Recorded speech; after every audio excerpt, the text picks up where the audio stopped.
was happening, to be honest. But then in the last week or so, as we start getting closer to the season's beginning, transfers have really come in, and clubs are starting to spend, starting to buy some more players. So we've got quite a bit to discuss. Before we do get into it, though, I can ask you a big favour, just to subscribe for me, please. We are very, very, very close to 3,000 subscribers. I know I've been nagging on about it for the last few weeks, but it would just mean so much to me if we could get 3,000 subscribers before the start of the season. So please, please do subscribe. But let's begin. So I think we'll begin with Chelsea. Yeah, I'm sorry that we have to always talk about Chelsea. I try not to, but when it comes to transfers, we're just always involved, right?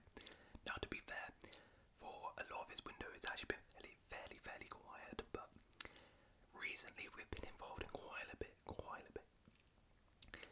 Now, the big one is Conor Gallagher. Now, I should also caveat everything I say here is, of course, as of recording, but Conor Gallagher, as of recording, looks all set to join Atletico Madrid. Yeah, he'll be leaving Chelsea. It's been sort of a saga that's really been going on actually since last season. We've been trying to get rid of him, but he stayed, luckily, to be fair, because he was one of our best players last season. But now Chelsea apparently offered him a 2-year deal, turned that down, and he has gone to Atletico. Firstly, from a Gallagher perspective, I think this is an absolutely fantastic move for him personally, and I think for Atletico it's a good move as well. He suits Atletico very well. He suits Diego Simeone's system very, very well. He is a sort of Simeone player, if you like. And I think, he has the ability now to play Champions League football, which, well, let's be honest, he's not doing at Chelsea. Has he played Champions League football in his career? I don't think he has, to be honest. I don't think. When he got into the first team with us, we were in the actually might have been there, maybe, I don't know, but anyway, he's getting to play regular Champions League football now, for the first time in his career, going to a club, particularly, this is the key thing, he's going to a club which actually want him, which value him, and are going to make him a key player and starter for them. Because if he had stayed at Chelsea, quite frankly, you're staying at a club which doesn't really want you, which sees you really as a pure profit, sees you as a player who isn't going to play every single game. And even if you saw last season, right, you have one of your best seasons and they still want to get rid of you, right? So from his perspective, I think it's a perfect move for him. I hope he does well, of course, as a Chelsea Cobham boy. He did pretty well at Chelsea, becoming captain of the club for large portions of last season, becoming one of our best players. Fair play. And now he's off to Atleti, where I do think he'll do pretty well. And yeah, we'll see how he does. Now, from a Chelsea perspective, this is where there's been quite a bit of a debate in the fan base. And personally, I don't see it. Now, I asked you guys actually in a poll. I asked you guys if you thought it was a mistake us selling Gallagher, and I think it was about 54% or something like that said yes, it was a mistake. Personally, I don't think it's a mistake. I've been fairly clear with my views on Gallagher, I think, on this channel, and I want to echo them again. Conor Gallagher was one of our best players last season. He did very well. He's a very useful player to have. There is definitely a space for someone like Gallagher in our team. However, Gallagher should not and will not be one of our best players week in, week out, if we are going to try and, push for titles, push on and really kick on. He's just not that type of profile of player. As I said, is very useful, but is not somebody you really look to build your team around.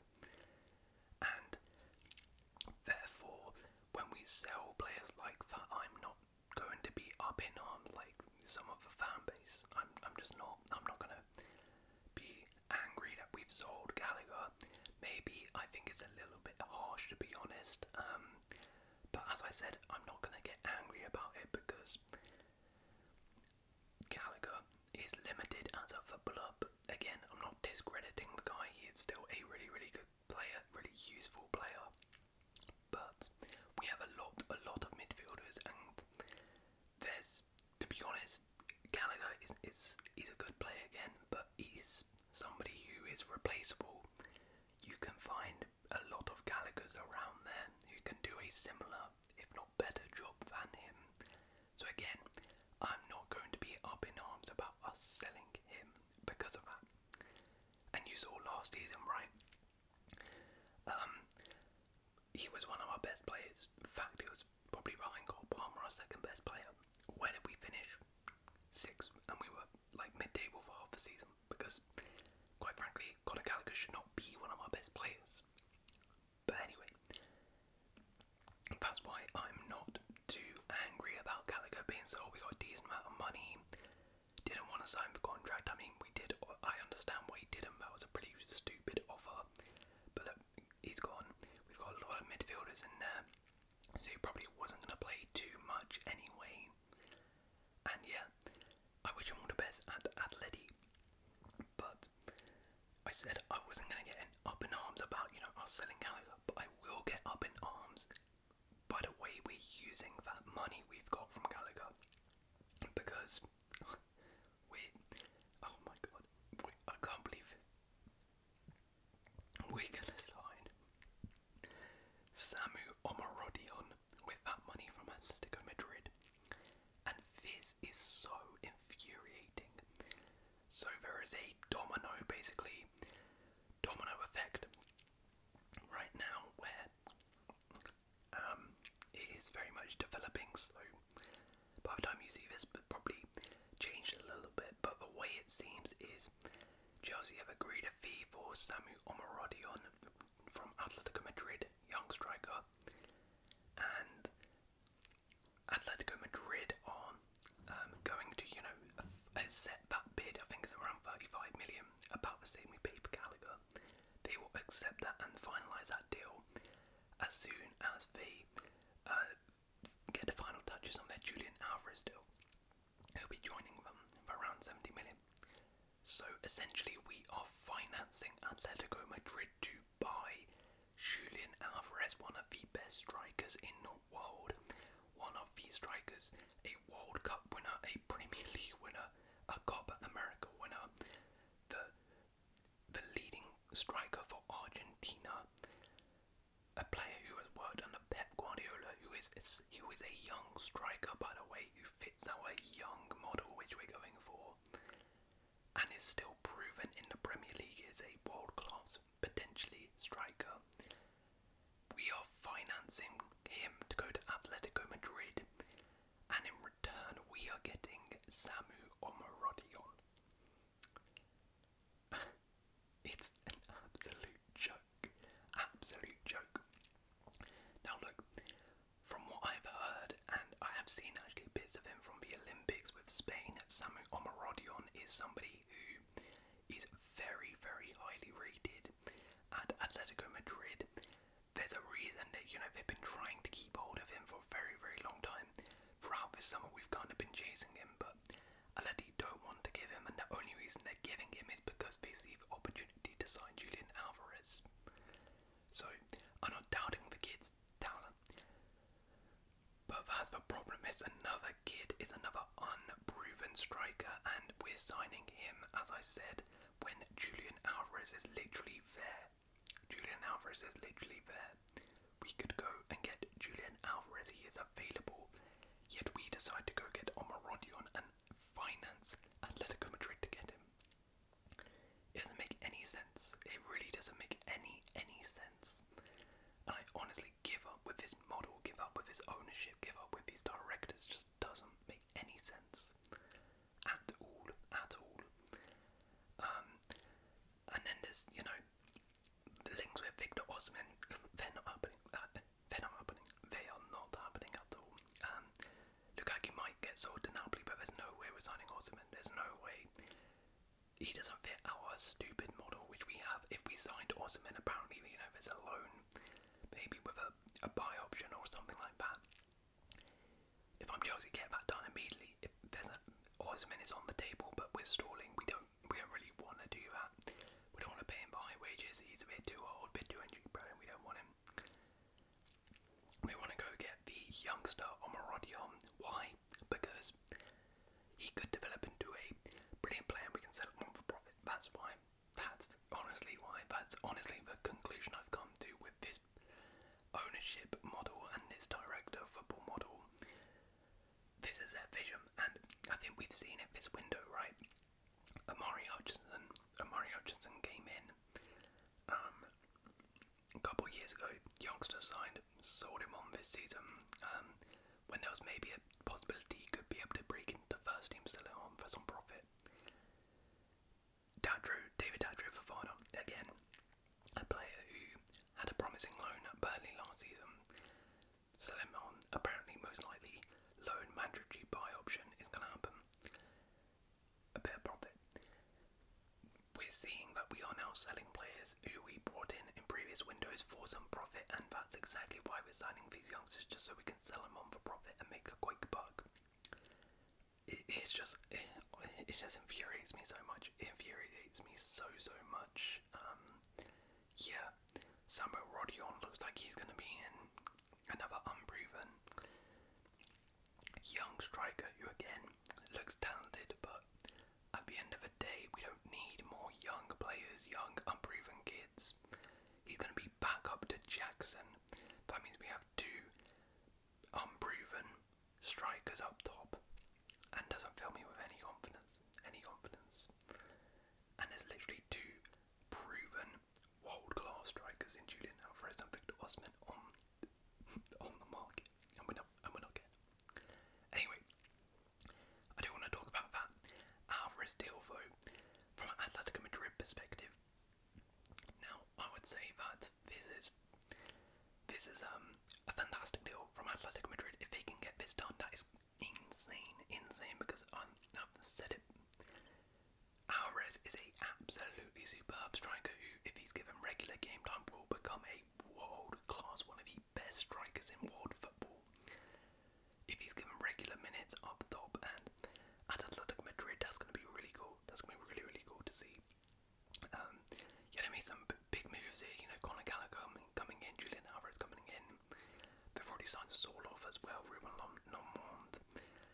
Atletico could potentially push Madrid and Barca for that title now with Alvarez coming in if he does hit the ground running. But I will say I'm actually quite surprised that Man City 1 have sold him and are willing to sell him, but 2 that Alvarez actually wants to leave, because there's been a lot of talk, you know, about he's unhappy with his game time. I thought Alvarez played plenty of minutes last season. Like, he played quite a bit. I know it wasn't in his natural position, not in a striker role. It was sort of a number 10 role, but he played quite a bit last season. I understand, you know, maybe he wants to go ahead and be that star guy, be the main man, and play number 9 in his preferred role, but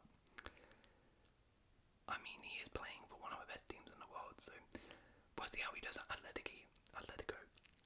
Maybe it's going to be another Joao Felix. I hope for his sake it isn't going to be like that, but yeah, I'm really excited to see how he does.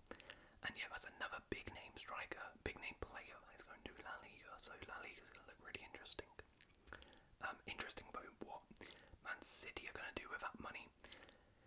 I reckon they will probably buy another forward now, because they don't really, you know, they now don't really have a backup to Haaland if he goes injured, which, you know, a bit of an injury record. So I reckon they're going to get somebody who can sort of play in that Alvarez or some first half forward. Won't be surprised if City go in for someone, so maybe watch this space. Let's stick in La Liga. Dani Olmo looks like he is probably going to join Barca.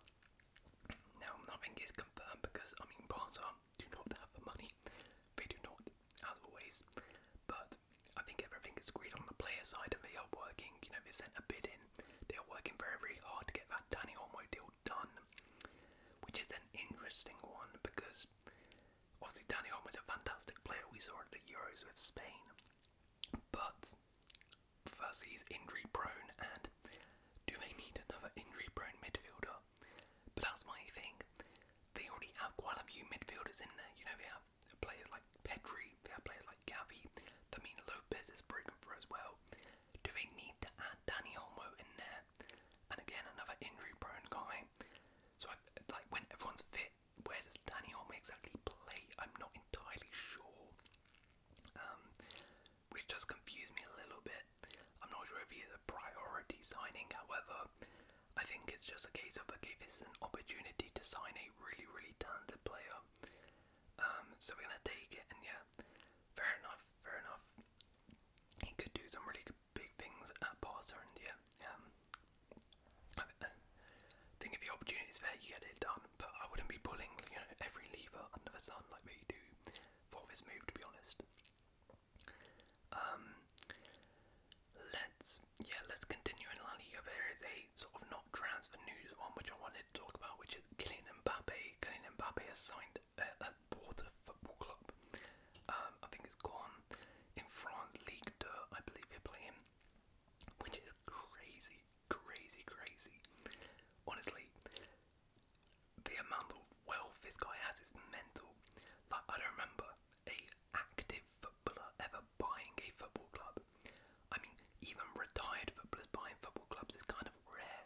Like, you know, Beckham obviously with Inter Miami, but like the other ones that come to mind, maybe R9, I think it was Tafe, wasn't it? But yeah, an active footballer buying a football club is just obscene amount of wealth. Pretty funny, you know. Interesting to see how he does there, and you know how much attention he pays towards that. And imagine like when he's like on the end of his career, he just goes and plays for them. That'll be pretty funny. But yeah, as a side note, I'll be keeping up to date with how they are doing in Ligue 2 under Mbappe's control. Right, let's head to the Prem then. Let's head to the Prem and let's talk about some of the moves. Let's talk about Man United, because Man United have not been making moves, but they've been trying to make some moves.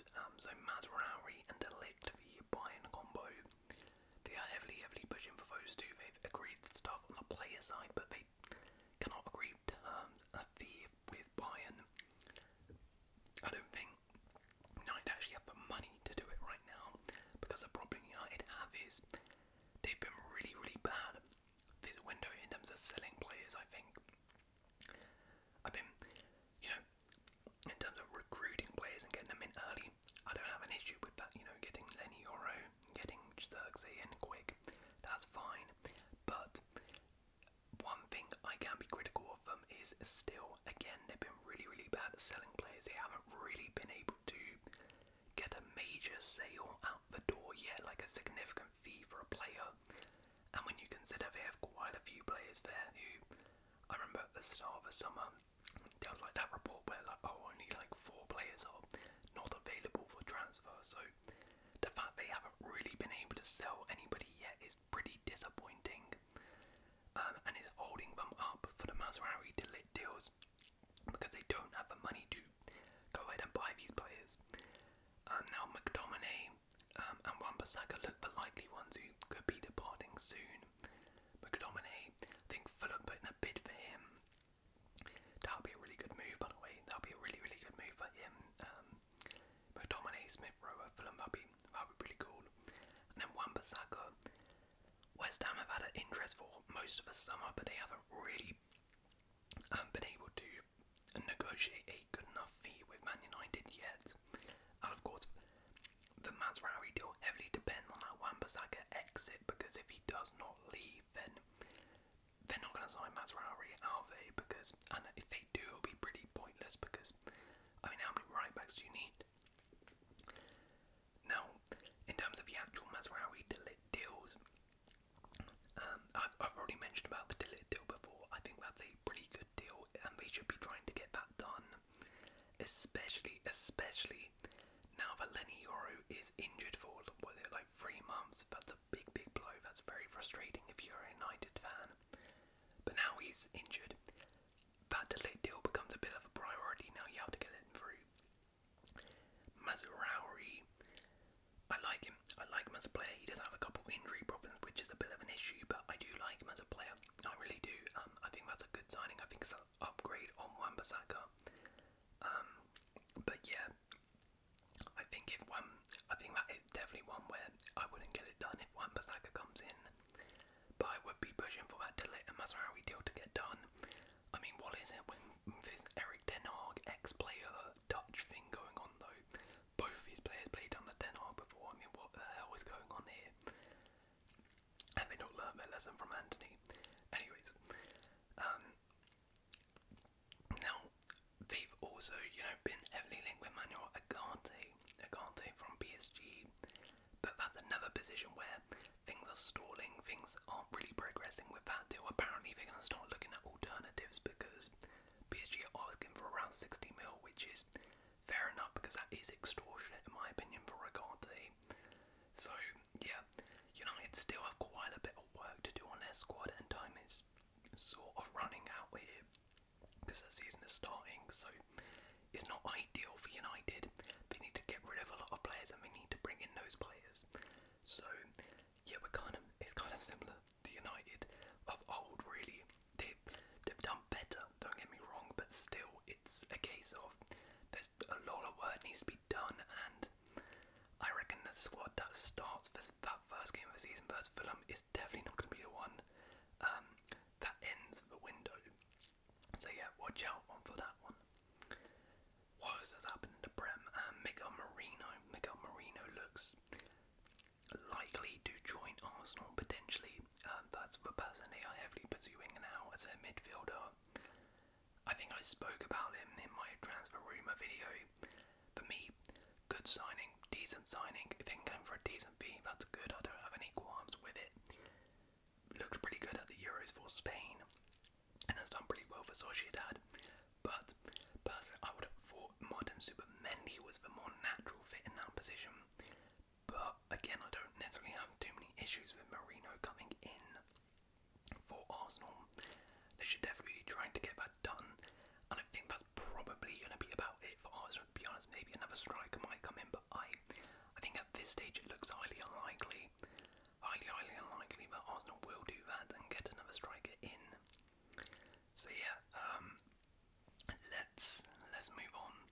Let's move on to West Ham. Actually, West Ham, I want to talk about them. They have been making some moves in the last few weeks. Absolute moves. Now they started off the window with a couple decent signings like Gilman, Lewis Callum, spent a decent amount of money, but recently, oh my word, they made some signings where now I'm looking at West Ham and like, damn, you guys could be making a real push this season. First off, Guido Rodriguez is an absolute coup for them, absolute coup. I spoke about him in my free agents video, and I was tipping him to go to Barca, to go to Liverpool, because those are sort of clubs he was linked with. Barcelona apparently had a verbal agreement with them, and West Ham have managed to get him. That's a massive, massive coup for them. He's a really, really good DM. I'm really intrigued to see how he does in the Premier League, because he's been very, very highly rated out of Real Betis for a long time, so we'll see if he is really the real deal, and if he is, they've got an absolutely superb play in there. That midfield now is looking pretty good. They got a lot of options in there. I'm not entirely sure if he was a priority. They've got Edson Alvarez already in there, Ward-Prowse, Sojek. I'm not sure what sort of combo they're going to go with now, but yeah, that's a really good addition. Crescencio Somerville has also joined, which is another huge, huge buy. Somerville was the championship player of the season last year. Absolutely superb for Leeds, a really, really good winger. And a lot of bigger clubs were linked with him. I think Chelsea, Liverpool were all sort of monitoring and linked with him. But West Ham have managed to get him, which is a really, really huge signing for them. Their attack last season, they do need another sort of attacker in there.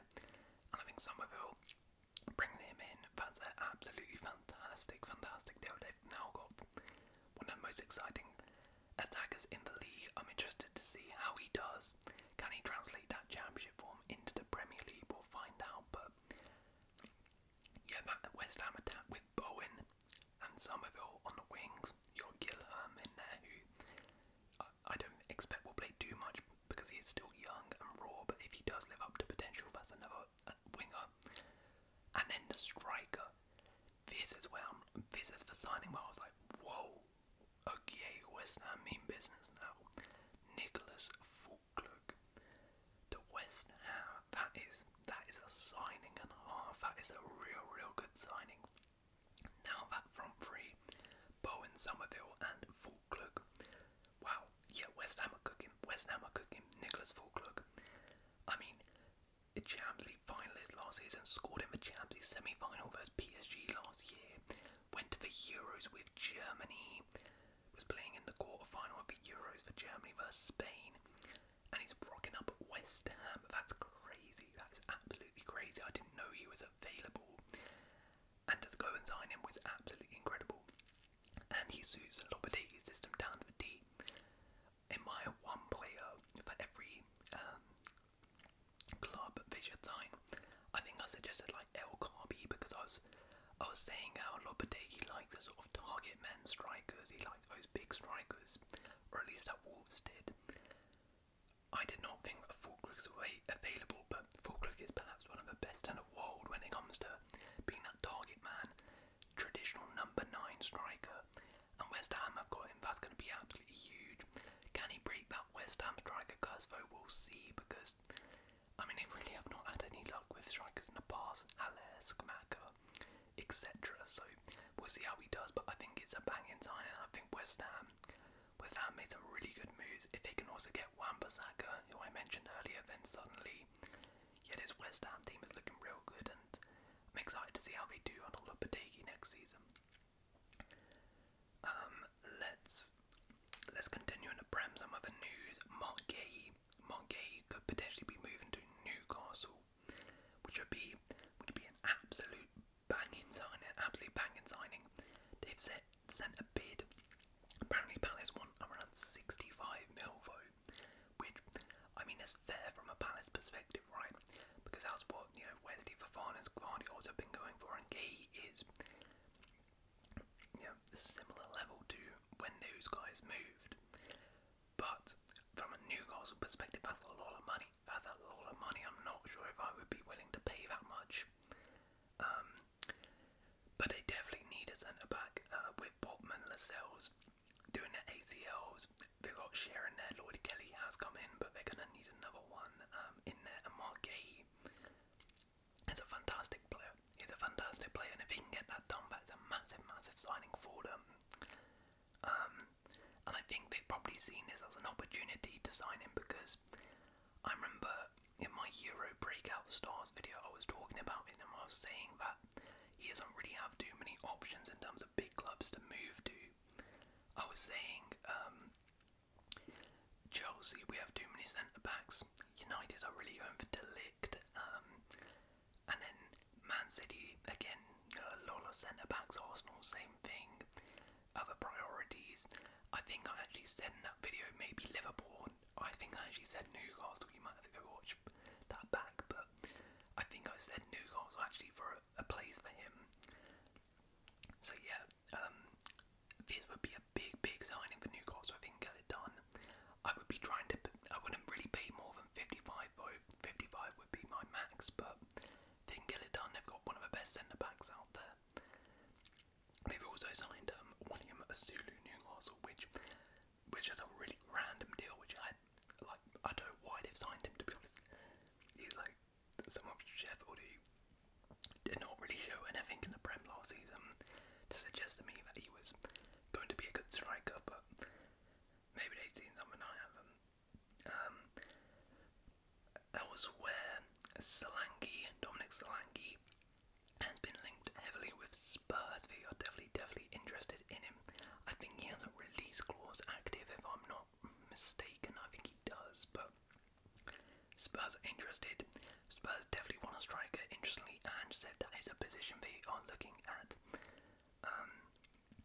So clearly, you know, they don't really have much faith in Richarlison, but I don't really blame them, to be honest. But yeah, Solanke, if he joins Spurs, that would be a really good signing. Solanke was fantastic last season for Bournemouth, and just well, does really well with last season, even Richarlison, in terms of numbers wise, did pretty well because he got lots of service in that system. So I think Solanke, really good link-up play as well, would do really, really well for Spurs as a signing, where I would definitely try and make it happen, but I would be tempted, not to overpay though. Anything above really 55, and actually anything above 50, to be honest, for the Solanke, and I'm a bit like, oh, I don't know about that. That's a bit expensive because he has only really had one good season in the Prem, even though it was a good year, and he looks like a really good player. Over 50 mil is a bit iffy, Spurs as well look to be selling Emerson Royale to Milan, which is a bit of a running joke. Emigoat on the channel. Yeah, sad to see him go to AC Milan. From a Milan perspective, I'm not really sure what they've seen in him, to be honest. Don't really know why they're buying him. By the way, Milan as well, heavily linked with Tammy Abraham, which is a really, really interesting move. Of course, he could be leaving Roma, but I'm surprised about that because they signed Morata. I know they don't really have too many backups in striker position, but I thought, Morata's going to be the leading striker. Do they need another one in Tammy Abraham? But either way, that would be a cool signing. Juventus looks like quite a few exits have been confirmed pretty much. Federico Chiesa is basically all but out the door.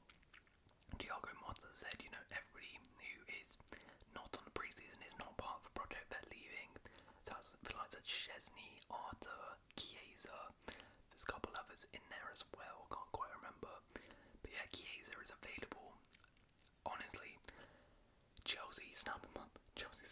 He's a cheap price. We've seen his ability. I know he is injury prone, but if you can get him back to fully fit and get him back to his best, you got a absolutely superb winger in there. I think Spurs have been linked with him. That'd be another cool move. But yeah, I'm really, really intrigued to see where Chiesa goes because it doesn't seem he's staying at Juve, but I think he's a really cool player. So we'll see where he goes. Anything else to talk about? I think that's pretty much it. I mean, Marseille have been making some moves. Use for Makoko's joining them, which is a banging signing, absolutely banging signing from Dortmund. And Ketia could be joining them as well. So yeah, they've been doing well. And they will also, then before we wrap up here, I do want to talk about Olympic football that's been going on. So yeah, we made like a preview video, but we haven't really spoken about it since. So as a recording, both semi-finals are done. The final, the gold medal match, is France versus Spain in the men's. So that's going to be really, really cool to watch. Can't wait for that. France and, to be fair, Spain have both been a little bit lucky in both of their ways to the final, but they've got there in the end. That really all that matters. Shout out to Egypt and Morocco though, both of them will be fighting for the bronze, and both of them have been really cool to watch. Egypt, a bit of a surprise package at this Olympics. Took France all the way to extra time, beat Spain in the final, top their group ahead of Spain. Morocco as well, played some really good stuff, smacked up the USA, absolutely bounced them out, which is disappointing for the US, but yeah, be interested to see what happens in that France game versus Spain. France, Argentina as well. That was a crazy game, absolutely crazy. I mean, as soon as that got drawn in, was it like the quarterfinals, I knew that was going to be fireworks, obviously based on what happened with the whole Enzo Fernandez Copa America chant thing. And yeah, I mean, France came out on top, which was nice to see, and the amount of like trolling that was going on, like those France players, like I think it's Loic Bardet, the picture of him just screaming at the Argentina player when he pushes him to the ground is just incredible. They were like celebrating in front of Argentina fans. Oh, I love the trolling, absolutely love the trolling. Also, by the way, the women's Olympic football, if you haven't been watching, is really entertaining. Like, I don't really watch women's football, to be honest, but at the Olympics I've been fully entertained by these games. The games have remember I was watching Australia, Gambia, or no, Zambia, sorry, and it was 5-4. It was 5-4. It was a mental game. Zambia were 4-1 up. Or actually, I think it was like 4. Yeah, I think they were 4-1 up, and they lost 5-4. It was crazy. And like Canada women have this whole like spying issue thing which has happened, which is just crazy. And they got deducted 6 points, and they still managed to get out of their group and almost made it to the semis. I'm recording this before the semi-finals are taking place. I think we got USA versus Germany and Brazil versus Spain, which is funny because I'm pretty sure both of them were in the same groups. So you'll probably expect USA and Spain to face each other, but yeah, maybe Brazil can do something. Marta, the like women's legend, is got like a red card in the last game, but if they faced Spain, she was crying because she's like, oh, we're out. But then they somehow managed to go through, and now they, into the semi-finals. So yeah, we'll see what happens there. But that's pretty much everything in the football world. Then that's been going on. We'll see what happens with all those transfers, and yeah, we'll probably do another one of these at a later date. But till then, hope you guys have enjoyed this video. If you have enjoyed, please leave a like, consider subscribing, and I'll see